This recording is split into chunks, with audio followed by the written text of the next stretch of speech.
8 things the government did to Black Americans after slavery that nobody talks about.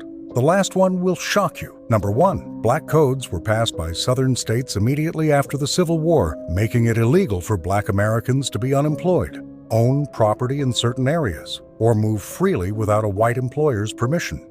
The codes were designed to recreate the conditions of slavery within the legal framework of freedom. Number 2, convict leasing replaced slavery within years of emancipation. Black Americans were arrested for minor or fabricated offenses, convicted in courts with no black jurors, and leased to plantations, coal mines, and railroads that paid the state for their labor.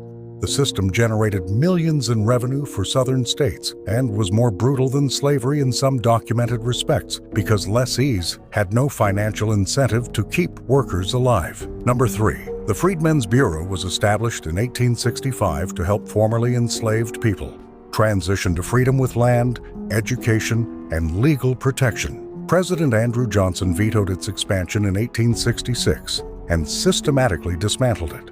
It was closed in 1872 before it could fulfill its mandate. The 40 acres promised to formerly enslaved people were returned to their former enslavers by presidential order. Number 4, the Reconstruction Amendments gave black men the right to vote in 1870. Southern states immediately passed literacy tests, poll taxes, and grandfather clauses specifically designed to prevent Black Americans from exercising that right. The federal government did not meaningfully enforce black voting rights for nearly 100 years. Number 5, the Supreme Court's 1896 decision in Plessy v. Ferguson legalized racial segregation under the doctrine of separate but equal. The facilities were never equal.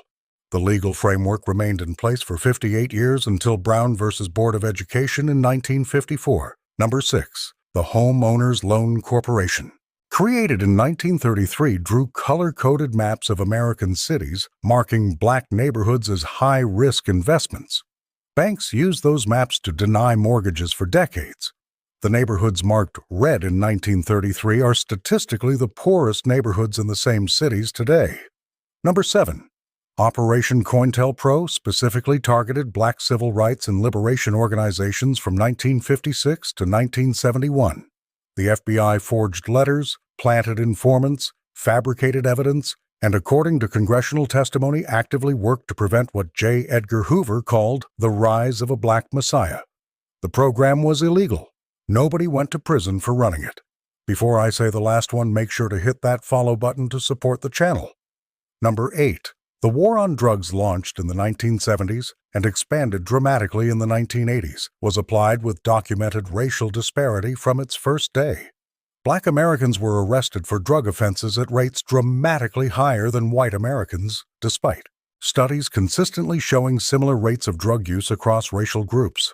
John Ehrlichman, President Nixon's domestic policy advisor, stated in a 2016 interview that the Nixon administration invented the war on drugs specifically to target black people and anti-war protesters.